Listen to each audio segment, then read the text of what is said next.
Hi, and welcome to another episode of Marriage on a Tightrope. I'm Katie. I'm Allan, and we are still married. And we are homebound for the next who knows how many weeks. That's right. So, maybe we can step up and produce more content for our people since they're all homebound also. You guys are all at home most likely as well, unless you're doing what a lot of people are doing and walking around in nature. In the mountains, by the creeks and rivers. Some of you have really critical jobs right now during this time. And if you're a doctor or work in a grocery store, basically. Yeah, or you're a truck driver. That's right. Hey, shout out to all of you who are working through all of this. Just thank you for what you do. We are not practicing social distancing in our marriage because we only use one microphone. That means a lot of spit is thrown between the two of us. I don't know if this was on purpose or not, but we haven't kissed in a few days, so I think we're just going to blame that on Corona. Oh, I have been chewing on some barbecue sunflower seeds, so I will blame it on that. Yeah, so chances you're listening at home and you've been there for a week or more, some of you. Some of you are newly home, and how's it going with the work-life balance and homeschool, to throw that in? My goodness.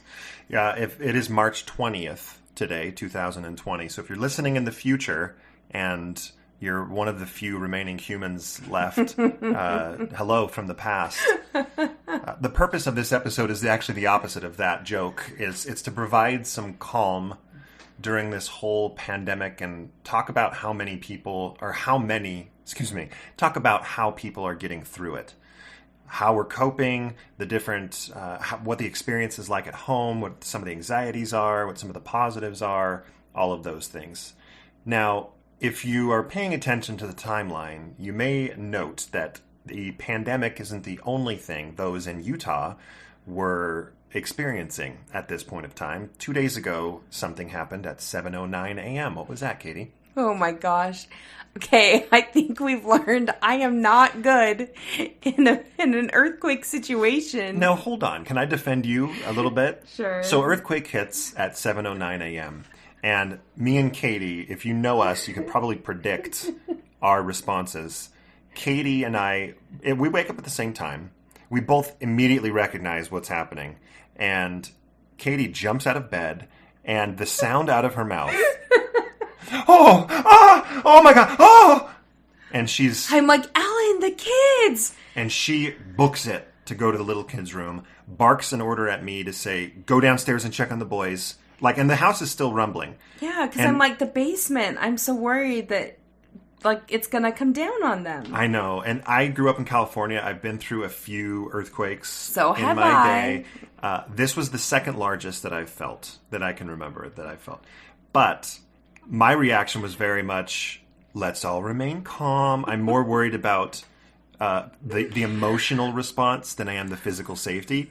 So, what I actually later in the day started thinking was, man, if it was bigger, Katie's reaction saves us. And my reaction, okay, we're going to be calm when we die. But so I think it's we have a good mix. This is why we work well. Yeah, I felt like I was on a cruise ship or something, on a boat, just going back and forth. And I remember being disoriented, but I'm like, the kids, we have to grab the kids. So I actually went to my little kids' room to grab them out of bed and go to the door frame. But by the time I started to I woke them up and get them up, it had stopped. It felt like it lasted a while, but it didn't.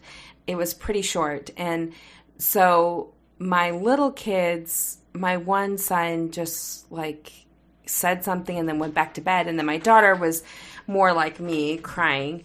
And I wasn't crying, but I probably could have. And so then I just said, oh, it's okay. It's all done. Went back to sleep. My older boys, my 11 to my 12-year-old Hayden, he slept through it the entire thing. And then my 14-year-old, he woke up and then went back to bed. And then they slept through all the aftershocks. And Allan and I were just absolutely engrossed in social media because we were on our phones talking to our families, our siblings, my parents, people on Facebook, people on Instagram were watching videos. So we spent the first 3 hours of the morning just in bed, just sort of processing all of this with people around us. And my kids came and got in my bed, and we just like turned a Disney movie on, and we really didn't get up and get moving till noon. And, you know, the pandemic is one animal, but putting an earthquake on top of it can just shake your nerves so badly.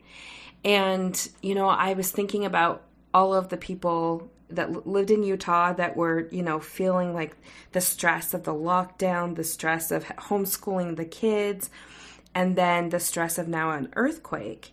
And I think that, I mean, from the responses we received, there were a lot of people that were just really kind of shaken. Yeah, and by responses, we're talking specifically about our Facebook group. We made a post in the Facebook group, and a number of people responded to it of how they were rattled. Some were second guessing their stance or where their newfound belief had landed of, oh my goodness, am I wrong? And I think everyone kind of got sucked in. Am I right? Am I wrong? Am I right? All that stuff. And we all got kind of sucked into that for really the whole day. And even some of those conversations are still happening. That is a natural thing to occur. I mean, I'll be honest. I don't know if it's because I'm stubborn or wicked or hard-hearted, but I'm not second-guessing anything. But I absolutely know that what I am second-guessing is our preparedness for some of these things. Want to make sure that we're prepared. Our foundation cracked a little bit. Apparently it's not that bad, but it's something we have to keep an eye on. So that's what we wanted to address first here. And the way that we wanted to do that is by bringing on a good friend of ours who we've met. We went to Love Loud with him and his wonderful wife and son and his partner back in July of last year. And it's Anthony Miller. For those of you who don't know Anthony, you're about to get to know him a little bit better. We didn't do much of an introduction in this little interview of who Anthony is, but we did plug his Mormon Stories episodes that he did with John just a few months ago. So you'll hear that plug and give you the episode numbers in there. And one thing Anthony did is he wrote in a Facebook post online that I read about these things that all of us are feeling, like, oh, should we second guess ourselves? You know, some of our like really faithful family members and friends are posting things about, you know, the church, and it's the second coming, and these are all signs of the times. These are signs of the times, and this can put so much stress on both the believer and the unbeliever and anyone in a mixed faith marriage. So before we get to the rest of this episode, we wanted to say that this episode's going to be a slightly different in that we're not going to just focus on the mixed faith marriage. We're going to talk about a lot of things: anxiety, depression. We're going to talk about, you know, what positive have we seen come out of this, and how can we handle it in a good way? And I hope that this will be helpful for all of you. So we asked Anthony Miller to go ahead and read his own Facebook post, and Allan and him were able to chat a little bit about it. So we will play that for you now. And now joining us on Marriage and Tightrope is my dear close friend, Anthony Miller, who is joining us via Zoom meeting, and we're sharing cameras. It's wonderful to see your smiling face again. Anthony, how are you doing? I'm actually doing pretty well. Thank you, my friend. How's Montana treating you? Well, it was a dark, cloudy day and cold with snow yesterday. So it was pretty apropos for what's been going on these last few weeks. By Monday, we'll have 61 degrees and sun, and we're in Montana since I don't know if there's 300,000 acres per person or some large amount. Right. We're not a very densely populated area. I'm in the big city in Billings with about 110,000 people, but we've still closed our schools. Restaurants are available for delivery or pickup. The gyms were all closed today. Right. So we're making our way through it. Right. That's right. I got to do body weight exercises at home. Unless you... Yeah, we've got the couch pushed out. We have subscribed to the Les Mills home streaming thing, so we can do the classes and so forth, and move some boxes around in the basement where we had our treadmill. So we're going to use that. So that's great. We're ready for an extended containment if that's what we need to do. That's good. I'm glad to hear that your guys' family is doing well and everyone at the time being is happy and healthy and making it through. I think that, the whole purpose, Anthony, why we invited you today is, yes, you put out really, really thoughtful things on Facebook often. And one of your posts here really sparked an idea for us to do this episode on having a different perspective, reducing the fear, reducing or increasing the calm in all of this craziness that's going on. What I'd loved for you to be able to do is read through this Facebook post that you made the day of the earthquake in Utah, which you didn't even feel, right? Because you're out in Montana. But right. You had this thought, and the context for all the listeners here is we've seen a number of posts in our Facebook group, especially those in Utah, where we're under self-quarantine. Almost, we think it's going to be mandated quarantine here pretty soon, but we're under self-quarantine right now. And then the earthquake hits, and suddenly a lot of wheels are turning in people's heads saying, what does this mean? There has to be something behind this. Some people who have transitioned away from belief in the supernatural or in the LDS version of a deity are either second guessing themselves or are a little scared about, oh my goodness, what if I'm wrong? In a mixed faith marriage, Anthony, before you get started, I'd love to hear your thoughts because I've been thinking about this. In a mixed faith marriage, this introduces this dynamic of maybe the spouse who is still active and believing in the church is looking at their wavering, unbelieving spouse and saying, I could pull them back right now. And what do you think? Is that a natural reaction? Is that something that we should encourage? Is that something that we should explore? What do you think? This is an interesting dynamic that's being introduced. Yeah, well, so I'm a little bit older than you are. Yes. I'm 53. And I'm a financial advisor, and I've spent 29 years in the business. And so I worked through September 11th. I had meetings in my office that day. I had the majority of my clients over the last 29 years have been either retired or business owners or professionals. And so I went through the shock of September 11th and trying to help figure out the best way to counsel clients through that shock event and what came out of it and the recession thereafter and going to war after that. And then, of course, I was here 10 years ago for the financial crisis. And that period of panic and the financial pinch that people felt, business owners who saw lines of credit dry up, families, who were faced with figuring out how to keep their house after losing a job, retired clients, reminding them that we had prepared for times like these, that we had allocated money to guaranteed fixed interest accounts to be able to weather an extended period of panic.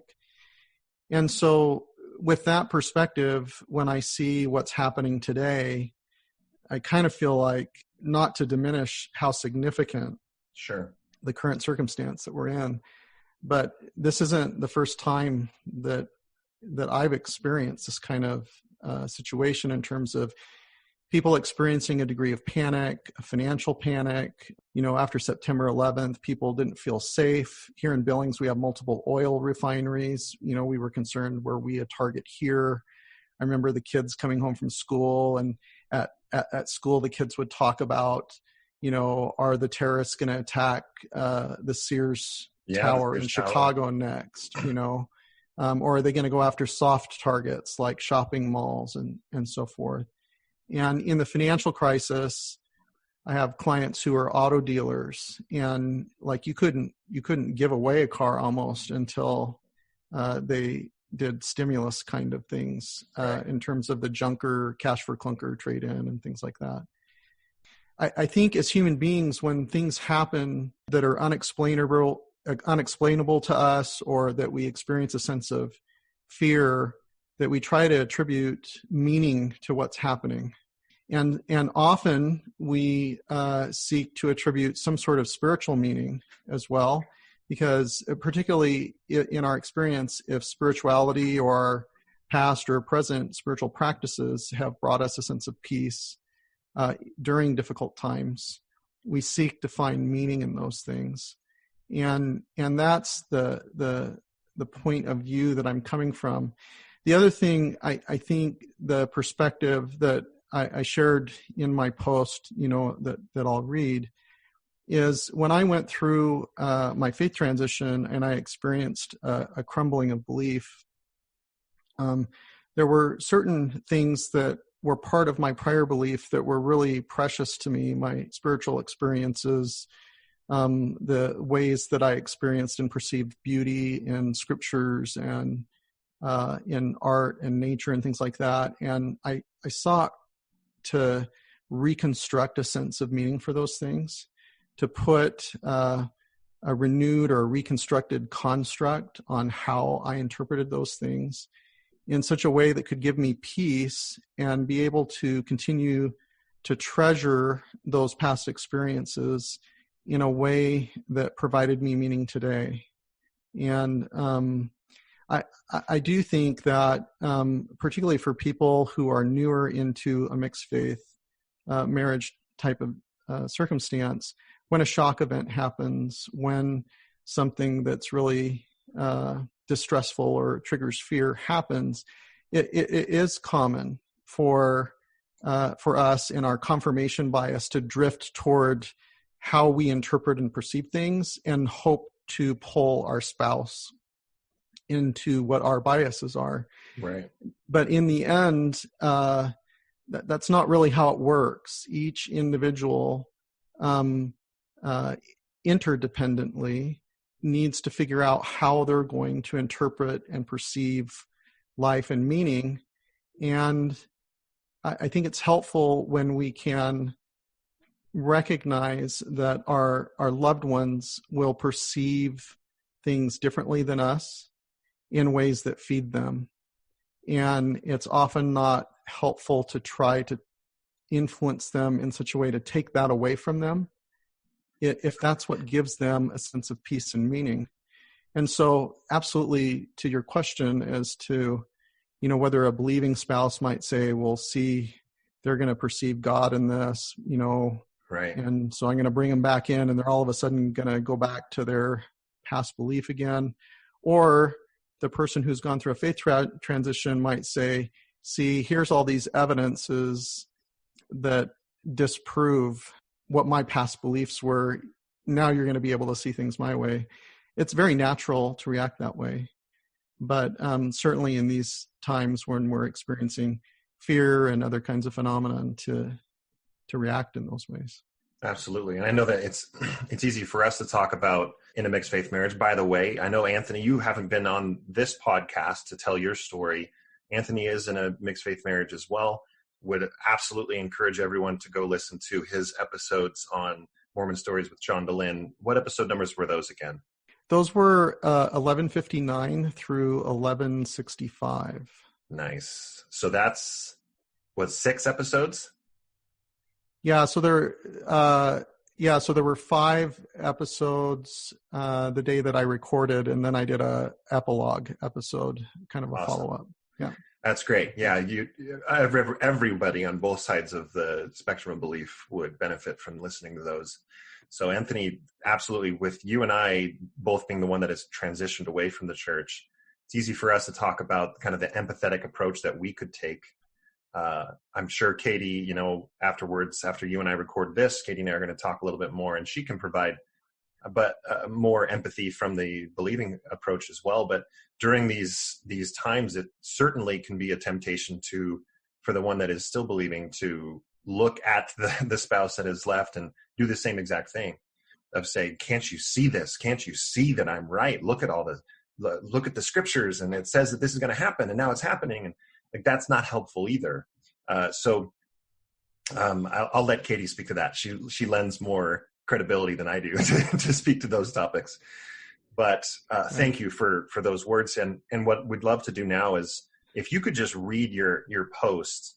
I think it's moving.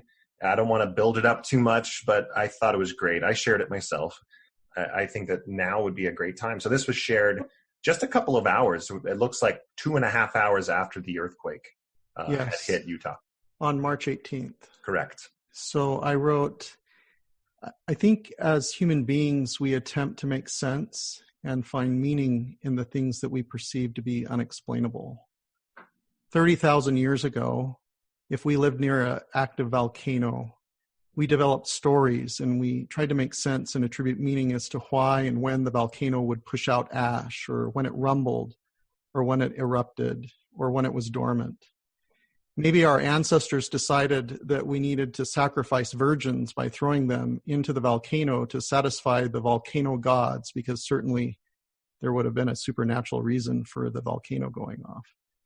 Maybe we had other superstitions that were as harmless as a modern-day NFL fan believing that wearing his or her favorite jersey during a game will influence the outcome of a playoff. It does. I've tested it. Yeah. Sorry, keep going. It's a harmless superstition. That's right. Some of our ancestors who lived in the Middle East between about 1000 to about 3000 BCE 1000 to 300 BCE, developed symbols and stories to make sense of things like rainbows, or why the sky was blue, or how a diversity of languages came to be, where human beings came from, how there could be bones and fossils at the top of mountains, who were the chosen people and tribes of God and who weren't, and the meanings and characteristics we attribute to the word God. Those symbols and stories would be aggregated and blended and formed into what we now have in the Hebrew Bible or the Old Testament, in the forms of symbols and origin stories and behavioral standards, quite similarly to our ancestors who sought to make sense of volcanic activity. Many of those stories and symbols have proved to be enduring because so many of us experience a sense of beauty and spiritual connection with those stories in the Pentateuch, the 5 books attributed to Moses, and other books in the Old Testament. So today there was a 5.7 magnitude earthquake in Utah, and a significant symbol of the predominant faith tradition there was damaged. Moroni's golden trump broke off and fell from atop the Salt Lake City temple. Some of my friends there are trying to find some sort of meaning as to how this would happen. What is the meaning? I think that earthquakes are random and part of the age and development of the earth, no different than volcanic activity. The Wasatch Front is in a major fault line corridor that makes it susceptible to earthquakes. There are going to be earthquakes there. At some point, there will be cataclysmic earthquakes that reshape the whole area. Here in Montana, we are adjacent to the Yellowstone caldera. That's in Yellowstone National Park. Someday, it will erupt as a cataclysmic event that could permanently change life on Earth. Those who survive it will likely seek to attribute meaning to what happened. But I live close enough to that if it happened in my lifetime, I would not be one of those left behind to figure out what it means. Novel viruses are part of the evolutionary process of life on this planet. Eventually, we will live with and develop immunities to COVID-19, which is the disease for the current strain of the coronavirus. Likely with intervention from vaccines that will help healthcare providers and vulnerable populations. For many of the rest of us, we will contract it, survive it, and develop immunity to the current strain. In the future, when it is no longer a novel virus, We will deal with it in the same way that we deal with the flu, with common colds, and other kinds of things. COVID-19 is a big deal. It is, and it will continue to cause disruptions and loss. We will mourn and grieve with the effects of the disease, but as humanity, we will survive this. Money and markets are myth constructs that human beings created to be able to interact with each other and cooperate on large scales. They are extremely important, but they are also man-made constructs. As humans, we get over-optimistic and over-pessimistic. During the next 1 to 2 years, some businesses will fail, some will thrive, and some people will end up financially starting over again. But we will get through this together. These kinds of things happened in the 1918 Spanish flu period, during the World Wars, during the oil crisis and inflation of the 1970s, during the stagflation and Cold War of the early 1980s, during the dot-com crash and the turmoil after 9/11, during the financial crisis 10 years ago, and in periods long before 1918, and in future periods long beyond after we are all gone. And as human beings, we adapt and we survive. We will do what we have done for thousands and thousands of years. We will take care of each other. We will help out our neighbors. We will cooperate with other tribes, and we will get through these things. 10 years from now, these next 1 to 2 years will be seen as a blip, although a big one, in similar ways that the Spanish flu, 9/11, and the financial crisis are seen as brief periods in our history. I believe that there is meaning and purpose in life. I believe that the meaning and purpose includes to live with consciousness, with connection and purpose with others, with connection to nature and other beauty in this life, to love and to mourn, to serve and to develop gratitude, to strive to make a difference in the lives of others while we are here, and to strive to make a difference in the lives of those we leave behind when we are no longer here. We've got this. We are not alone. We have each other. Thank you. Thank you so much for reading that. I love the positive note that it ends on. And really the tone throughout the message is not of cataclysm. It's of, yeah, it's difficult. These things happen, but we're going to get through it. The very end of it really reminds me of just how resilient we are as human beings. We've been through some really, really tenuous and dramatic things over the course of our existence. And I think this is where what you believe doesn't really matter. I can look at it from a very scientific, naturalistic viewpoint and say, we're going to get above and beyond this. We're going to be stronger after this. We've done it before and we'll do it again. Over the course of history, we can point time and time again to things that threatened us as a species, and we've bonded together and survived. Take more of a natural selection perspective of it. And then from the belief side, there's the same thing. There's a belief of God will protect us. Whether or not we go as far as saying we're a chosen people is really not important to me, but God will protect us. We can pray and he will help provide us. Hopefully we don't replace any practical ways of protecting ourselves with washing of the hands and things, avoiding touching your face. We don't completely replace the physical protection with pure spiritual protection, but anything that can justify the optimism is a positive in my mind. What do you think?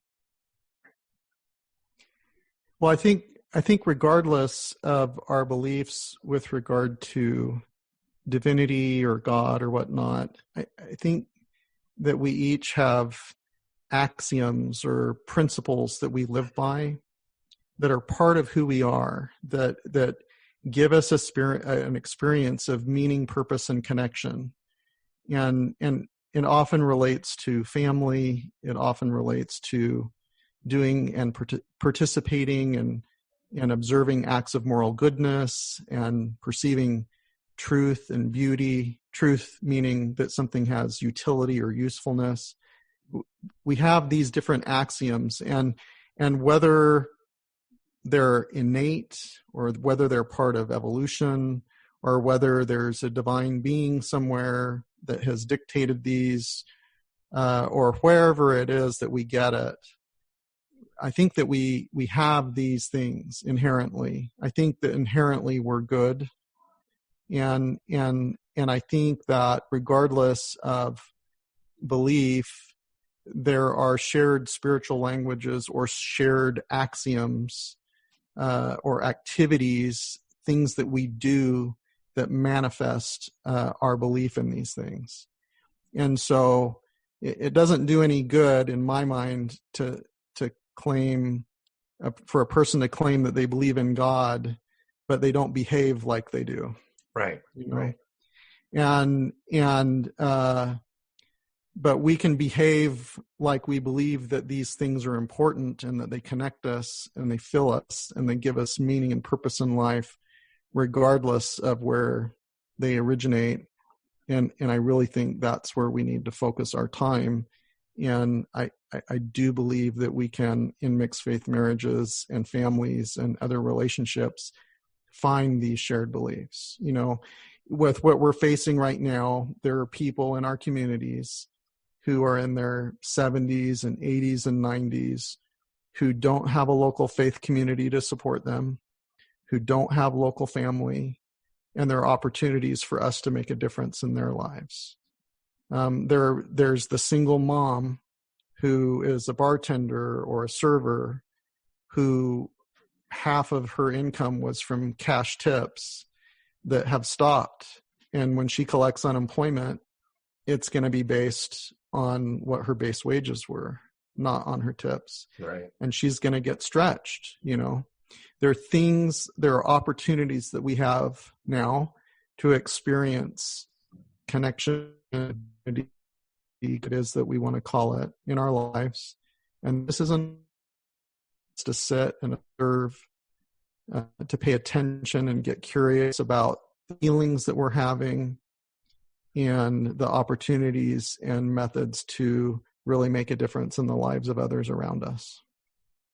Thank you very much, Anthony, for that's a good point to stop on. Help others, see what you can do to help people, and that's what it's all about. Thank you very much for joining us. Any last words to all of our tightropers? I love your podcast. I listen to every episode, and I look forward to many future podcast episodes from you and Katie. And we need to do more podcast episodes together. Anthony, I know. I love you so much. I knew that getting into this was going to pull at my heartstrings and say, we've got to call Bill and keep going. Yeah, we do. We do. All right. Well, if this is airing, I'm not going to edit this part out. So this has got to be some kind of commitment to getting back with Bill and the three of us doing another episode or two about the Gospel Topics essays. I think we need to, yeah. All right. Thank you very much. And hey, shout out to your wonderful wife and your sons. Just son. One son? Remind me how many kids you have. I've met one. Yeah, so you met Nelson and his partner Jaden, and then our daughter Rachel and her boyfriend Nick are down in Orem at UVU. Our son and his partner are in Logan. Our son just got an offer to go work with Microsoft. So when this dies down, the two of them might end up in the Seattle area. So we're excited about that. Yeah, it has to die down before they head out there for sure. Yeah. Well, hey, you've got so many people I know, but just add us to the list of people willing to check up on your kids. And I know they're full grown adults, but if they need anything, just let us know. Thank you so much. All right. Thanks, Anthony.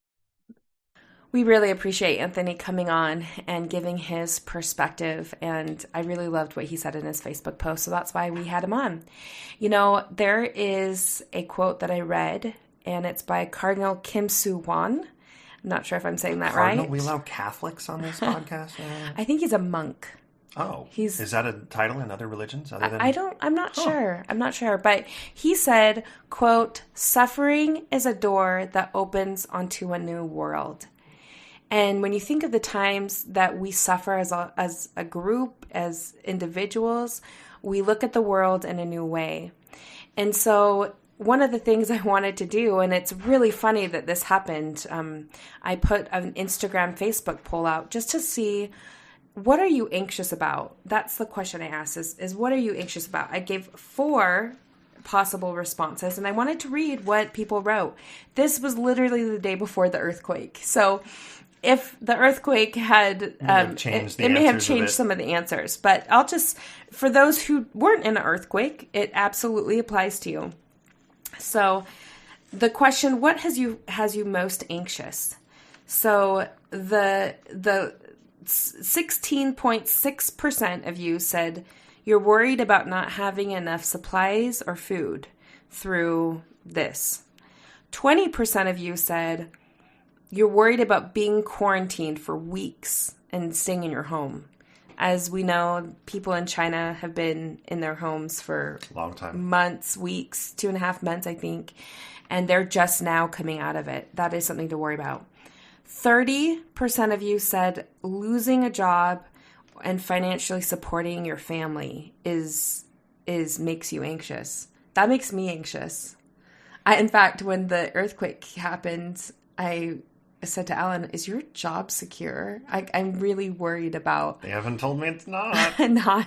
not having enough money to support myself. I know that there are a lot of people, especially in the restaurant industry, in this food services industry, in schools. I mean, there are a lot of people who are really suffering, and we are thinking and praying for all of you. So just know that. And then the top... I'm doing the thinking, just in case I wasn't clear.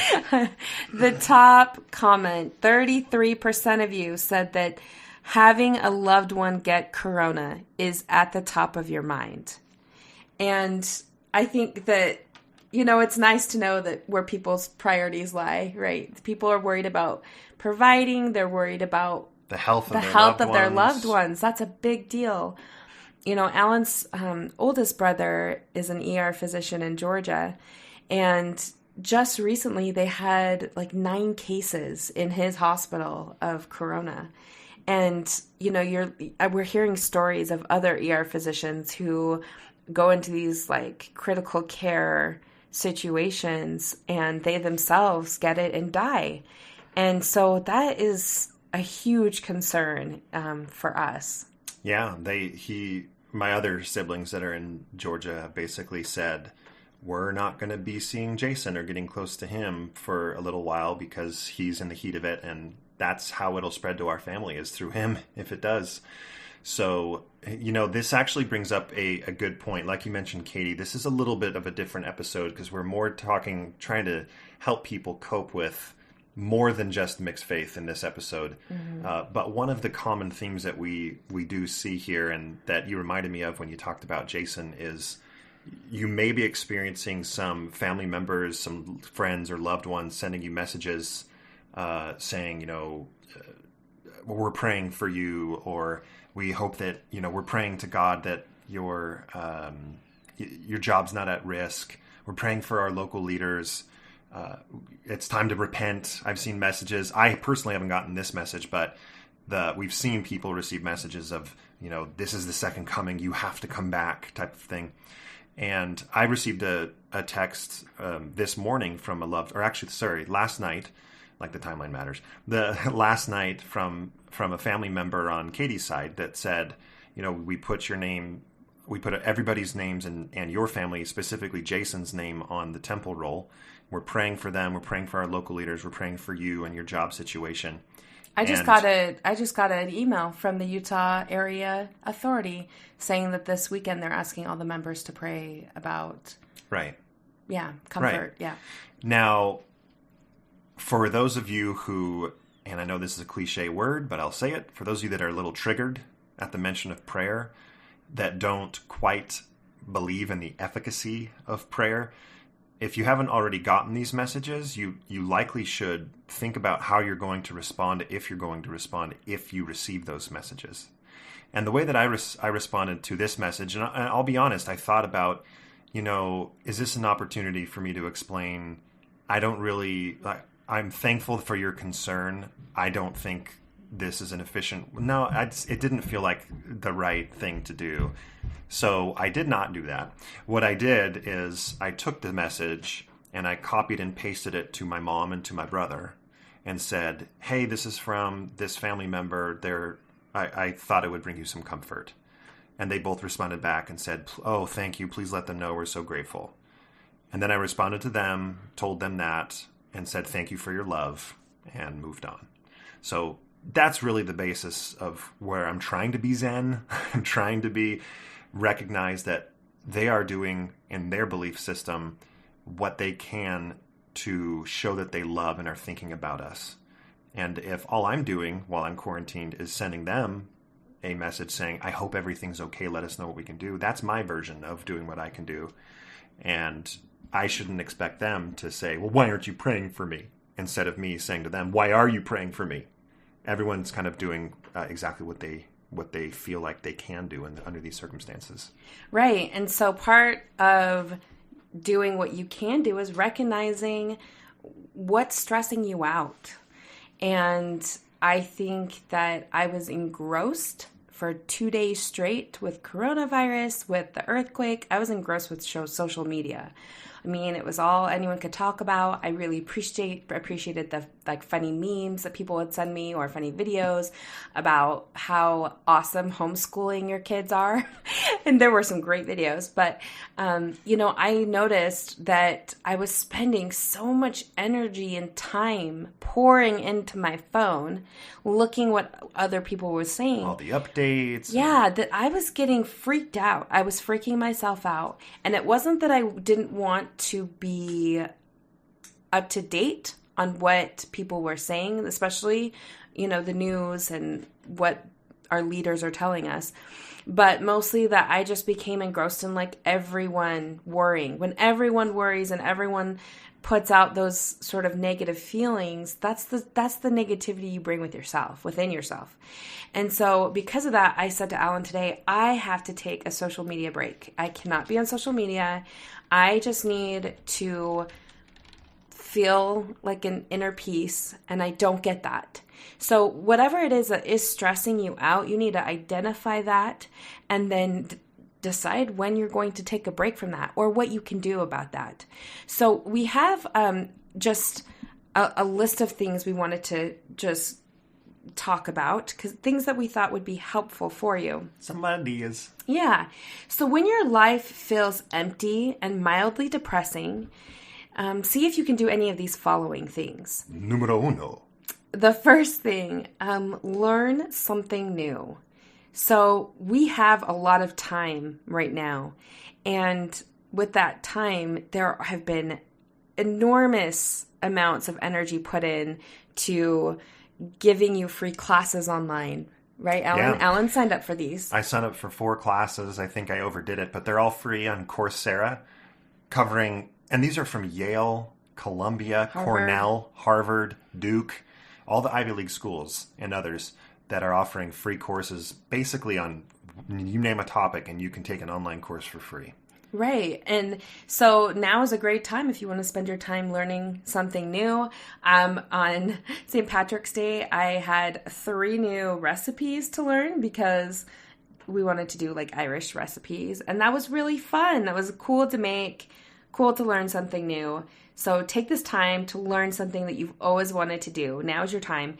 And people are just bending over backwards to make courses free for you. Right? Yeah, it's really cool. Yeah. I watched a video. A lot of people know who Mark Rober is. Mm-hmm. He did the Amazon stolen package bomb, glitter bomb videos. Yes. He's very popular on YouTube. I watched his YouTube video yesterday. It was actually on coronavirus. But he talks about the fact that during this period of time where we're stuck in our house, we have likely a once-in-a-lifetime opportunity to invest more time into ourselves, education, learning new skills than we ever will before. Mm-hmm. Because we're at home having to just be bored Yeah. Yeah. We have a whiteboard in our living room, and we had our kids write down the things that they wanted to learn during this break. So things like, for my little ones, tie my shoes. My son wanted to do a backwards basketball dunk. My daughter wanted to ride a bike without training wheels, which she learned in one day. So you can absolutely do these with yourself, your spouse, and your kids. So number 2, spend 2 to 3 hours a week volunteering. So we know that when we give to others, we receive happiness and positivity in our lives. But isn't it a valid excuse to say, well, I can't volunteer because of social distancing? Yeah, so here are some ways you can volunteer. Be creative. Definitely be creative. But I will say that for my cute little neighborhood, we've definitely found some fun things to do. So on St. Patrick's Day, everyone put out like a green clover. And as we took a walk through the neighborhood, we could find the green clovers on people's doors and count how many there were. Another one is we did a chalk the block. And so kids went out and wrote beautiful quotes, or I love you, or they just did pictures of things all over their sidewalk so that as people walked by, they could read those and feel inspired by it. We put together little bags with treats and muffin mix, and then little like crafts I got from the dollar section at Target. And I took it to some of my friends who I knew had little kids and were stuck inside. I just stuck them on the front doorstep, and they could do something with their kids. That's fun. So be creative. You can find ways to serve other people in your neighborhood. I mean, we picked up milk for my neighbor when I was at the store just a couple of days ago. I just said, hey, anyone need anything? And I did that. So anyway, be creative. It'll make you feel good. There's a book called Option B. It's by Sheryl Sandberg and Adam Grant. And where'd you get this book? Allan, this is another book that Allan gave to me. Huh. Yeah. Let me pat yourself on the back. I'm good at that. So Option B is an amazing book. It basically is, look, we all have an option A. We always have a first choice. But what happens when you can't have that first choice? Our first choice is to be outside and to go as we freely do, to go on our vacations, to do whatever it is that we want to do. But we have to have option B and sometimes an option C and D and E and F, and you could go down the line. But Allan actually is the one, we were talking about the golden rule with the kids, and then Allan brought this one up. Do you want to read the quote? Yeah, sure. So it says, quote, "But when someone is suffering, instead of following the golden rule, we need to follow the platinum rule. Treat others as they want to be treated. Take a cue from the person in distress and respond with understanding, or better yet, action." End quote. So, yeah, it's different. Everyone reacts differently to distress. And a really good example in our marriage is when Katie is expressing some distress, my initial reaction, and this is a natural reaction, is to, I'm going to fix this. Mm-hmm. And a lot of times that's not what she wants. A lot of times she just wants me to listen. So when I think about it, it's easier from an effort perspective to just not... Unless I say fix it. Unless you say fix it. It's easier just to listen, express that I understand that this must be so hard for you. I hear you. Is there anything I can do, or what can I do to help? That is what this platinum rule is saying. I was at Costco today, just getting a couple of things. I had to wait in line for about 20 minutes to get inside because there was a lot of people outside and everyone was being good with social distancing. It was a really eerie experience, but that's not the point of the story. We went back and they had just gotten some water, and like water was listed as out of stock outside of the store as you were getting in. But then when we got in, they had some, and there were some limits, and I was putting water into my cart, and then an elderly lady, I mean, she must have been 75 to 80 years old, couldn't pick up the water. And so rather than go, I had this moment of a platinum rule thought, and hopefully this doesn't sound self-serving, but it's just a small example that reminded me of it, is rather than just go and manhandle her water because of this whole social distancing, and she's in a higher risk, bracket or whatever, I asked her, said, would you like me to help you with the water? And she said, that would be great. And I said, you're okay with me touching the water that you're going to buy and take home? She said, oh, yes, that's totally fine. I'll wipe it off once we get home. And it was, for me, I just would have been grateful if my back was hurt or something, which it is. If someone just picked it up and did it, that would be what I would want them to do, but not exactly what maybe she would want us to do. The third thing that you can do is connect with friends. Guys, for us extroverts, it has been a nightmare. I've seen a few memes, right, that say, hey, introverts, put your book down, reach out to your extrovert friends. They're not doing okay. Oh, it's hard. Allan and I and all of our kids are extremely extroverted, so social distancing has been so hard. But there are things that make it better. There are a host of things you can do. FaceTime, Voxer, WhatsApp, Marco Polo. When we feel connected, we feel less depressed and lonely. I have a friend that I met on the internet, Allan. Hold on here. This may be a turning point in our marriage. So her name's Annie, and she is from Tennessee, and she sent us an email, and yeah. I don't know, we went back and forth, and I'm like, this is just, it'll be easier if we just Marco Polo. And she's like, cool, I don't know what that is. So I got her to download it, and, it has been really fun because we've gotten to know each other through Marco Polo. We've been doing this for a couple months now, and she lives in the Nashville area, and when the tornado hit, she would get on Marco Polo, and she'd process things with me, and I'm listening and just thinking how crazy this is. And then just barely with the earthquake hitting us, I got on and I told her, I had sympathy for you guys before, but now I feel like I have empathy because we just went through this earthquake and we didn't lose our house, but I can understand the scared and panicky feeling.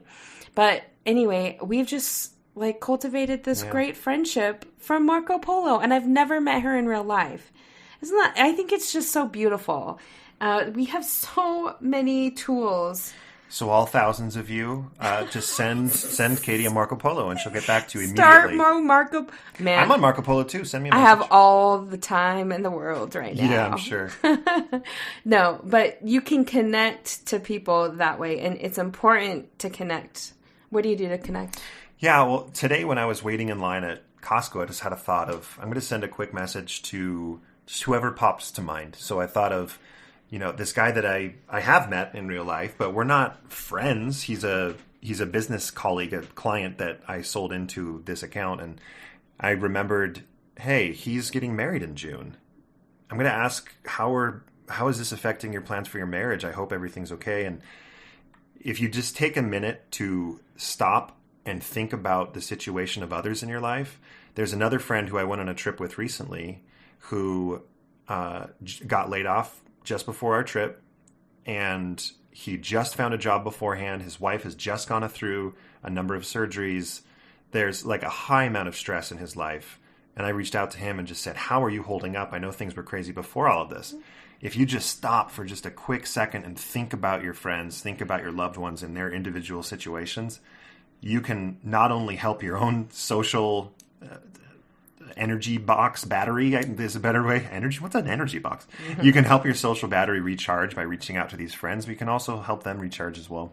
This checks off the volunteer box and the connect box, don't you think? Hey, I love checking multiple boxes. Yeah, you're doing it at the same time. 2 boxes, 1 pen. I am a multitasker, so.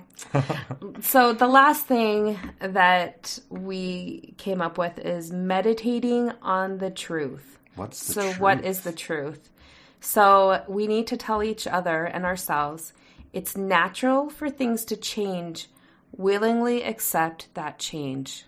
It is natural for things to change. Willingly accept that change.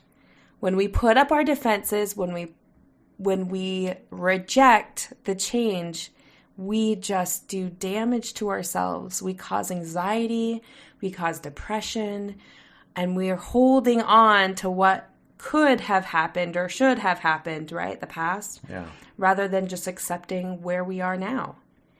So just like to go over those 4 points, learn something new, volunteer, connect with your friends, and then just accept the change that's happened. And what are you going to do with that change? That last one, my version of that is don't stress about the things you can't control over. You don't have control over. Yep. Things are going to happen. Things are happening right now that you don't have control over. So take that new situation you're in, embrace it, and okay, what thing is new here? A really stupid example is I'm super bummed that baseball season is postponed or if not canceled. And that includes fantasy baseball, which checks off my social box as well because I get to do it with some coworkers. And so I wasn't going to buy the Major League Baseball game on PlayStation, but I did. I embraced the change. Oh, and I get to check my baseball box with a video game, which is quite wonderful. So there's another quote that I love, and it's from the book Love for Imperfect Things by Haemin Sunim. And it talks about suffering in there, and it says, "Are you suffering from anxiety? Try prioritizing your worries by writing them down. If something you're worried about hasn't happened yet, put it at the end of the list. Worry only about the problems facing you right now. For the rest, you can cross that bridge when you come to it." I think that there's a lot of unnecessary worrying we do. We worry about the future when there's really no control over it. There are some immediate worries we have. How am I going to get toilet paper tomorrow? Right? So put your most immediate needs, things that you can do today or tomorrow, but the ones that are far off in the distance or you have no control over, put at the end so that you can free your mind up a little bit, knowing that there's nothing you can do now about that, and maybe just set that aside. Not that it's gone, but you've set it aside. That's a beautiful thought. I appreciate that, Katie. You know, one thing that I know that many people here need is some specific help on their mixed faith marriage, which is why we have developed our online course, Workshop on a Tightrope. That is awesome that it is online and that it is still going forward. Just so everybody knows, we are not changing. We think that this is a perfect opportunity for everybody that still needs help with their mixed faith marriage and needs some clinical help from Natasha, some practical advice and help from us. You're in your house. You can still it's even easier now to make it work because you're in your house and you really can't go out. On Sunday, Monday, and Wednesday are going to be the 3 nights. For 6 weeks, we're doing this course with really great clinically researched material with some practical lessons and work that you can do together as a couple, and then some Q&A. You can sign up for that at eventbrite.com by searching for Workshop on a Tightrope under the online event section. Most of the other sections are pretty slow these days. I've got an email from Eventbrite talking about what to do in the situation that your event needs to be canceled, and we're grateful that ours is online and won't have to suffer from that. You know, we had a deadline of today. If you signed up by today, March 20th, you have included the Flourish Masterclass. Ways to grow closer in intimacy and sex by Natasha Helfer Parker. And we said, okay, March 20th is our deadline for it, and that's today. But, you know, we understand that these are crazy times right now. And with so many things looming, the last thing we want to do is cause more stress on those of you who would like to participate in this. So we are going to extend the masterclass until the end of the month. So you have till the end of the month to sign up, and you will still get that with Natasha. Now, there's also one other thing that we wanted to do is we wanted to make it easier for you to sign up, especially if you're worried about your finances. We're going to provide a 2-part payment plan. This is for the couples that need this option understanding that the financial situation, while this still is very much a needed resource, it may be a little stressed right now. So the way it's going to work is if you need this option, when you register, just type in payment plan, all one word, lowercase, for your promo code, and that will give you half off the registration. And then the second payment will be due by May 1st to fully pay for the course. That's all that we wanted to talk about with the course. And what we want to do is finish up this podcast with talking about the positives of all of this. What positives can we find in all of this craziness? So we actually asked the Instagram people, all those folks on Instagram. You can tell that I'm the Facebook guy and Katie's the Instagram lady. So we asked what has been most helpful. And we're going to go through the top 4 answers here. 5% said confidence in leaders. That seems about right. Now, we're not talking whether we're talking about like government or church leaders, so just take it as you will. 5% in leaders. 10.6% said the opportunity to develop a new skill during this time. That's great. We talked about that. 26.2% said we have plenty of supplies. I think some of the emergency preparedness that the church those preppers teaches, are going crazy right now. Preppers are so happy. That's right. And then the highest by far, 58.2%, enjoying time home with your kids and your spouse. I think that might dip a little bit if we do another post in about a month. That's right. If we're still under lockdown. But I wanted to call attention to a few of the positives that I've seen being posted on Facebook or on Reddit. If you've seen the way that Mother Nature has been able to thrive and kind of rebound and have a second to breathe, I think, if you will. We're kind of personifying Mother Nature, but there's videos and pictures of the canals in Venice and how they're crystal clear, and there's dolphins swimming through them. The air pollution in most major cities around the world is at an all-time low. There's deers walking through urban neighborhoods in China that have not seen deer in decades. There's wild monkeys in Thailand. Then there's that. There's overgrowth of vegetation, and there's wild monkeys eating all the food up because all the tourists are gone in Thailand. There's a lot of very interesting things. I'm excited to see all of the studies that are done on the positive effect of humans just chilling out at home for a few weeks. I think it's going to provide a lot of legitimacy to some of the, I don't want to use the term climate change gets politically charged, but there's a lot to it. And I think it's going to be a really cool thought experiment of what would it be like if between Christmas and New Year, every single year, humans just stay inside. Yeah, I think it gives Mother Nature a breath. It allows the earth to just breathe a little bit. Yeah. We are harsh humans, and we kill everything around us. We do. And I don't want to get into any type of Greenworks political rant or anything, but I think that it's important to realize that some of these really natural occurring things in nature and in our societies that we don't get to see is we're the cause of it. Right. And so I am so grateful that this is a time of healing for the earth itself. Okay, I'll get out of there now. So the other thing that I've thought about is, there's a parallel between our mixed faith marriages and the time that we have home with our families.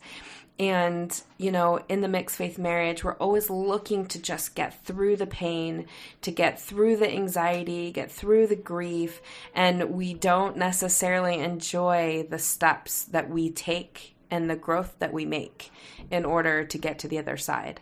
And so, think about that with your own family. The homeschooling that goes on every day. Are we just waiting? Are we waiting to get to the point where our kids go back to school? Are we just thinking, I cannot wait until we are not quarantined inside, we are not home alone?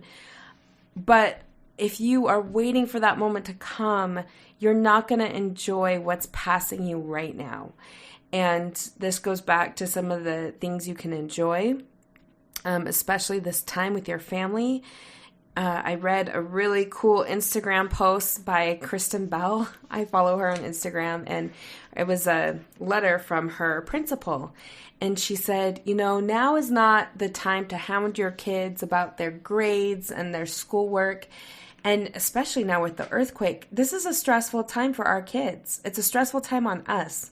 So give yourself grace and time and make this time be one of the most memorable that you can, because are your kids going to look back and say, my mom yelled at me this whole, the whole time to get my homework done? Or are they going to look back and say, like, we took a walk every day.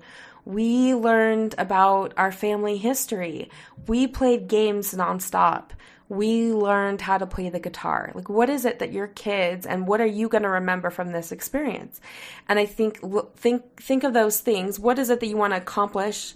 Is it just to be? Is it just to have like the quiet silence? And wait, you never have quiet silence with kids, but is it to enjoy the moments that you're getting with them? Because this is like vacation time that you normally would spend with them, right? Except you're home. So make the most of it. This is a beautiful, this is a gift. It's a gift that we all get, and make the most of that. I want to shout you out, Katie, because this week I'm helping where I can. I'm working from home, obviously, and I've had some calls here and there, and most of them happen in the morning. So when the kids are getting up and having to get down, sat down for school, Katie is doing it. And unbeknownst to me until today, each day she has sat down with them, and the first thing they do, rather than get your Chromebooks out and let's check the schedule, even before sit down and let's eat breakfast, they gather and they do a little mindfulness exercise, whether that's saying a prayer together or having a quiet moment of silence or pulling up the Waking Up app and doing a quick meditation, mindfulness meditation. We do Headspace. We do a Headspace meditation. Like focusing on the now and having a quiet moment. I'm very grateful that you're making that a priority for the kids as well. Yeah, and I think it puts you in the right mindset for the day. Things don't need to be rushed. Things don't need to be hurried. Take a break when we need to take a break, and go enjoy the sunshine when it is out, right? Right. There is a quote that I wanted to leave you with, and again, it's from Love for Imperfect Things by Haemin Sunim. We'll link to the books that we've talked about today, but this is a beautiful quote that I read this morning. It says, "When the waves of an ordeal roll in, do not act out of desperation. Instead, go to a peaceful place and dwell on the silence within yourself. When your mind touches its deep silence, you realize that you have enough inner strength and wisdom to go through with this. All of you can get through this, and we're here for you, and we're doing it with you, and we hope and pray for the best for all of you." When you're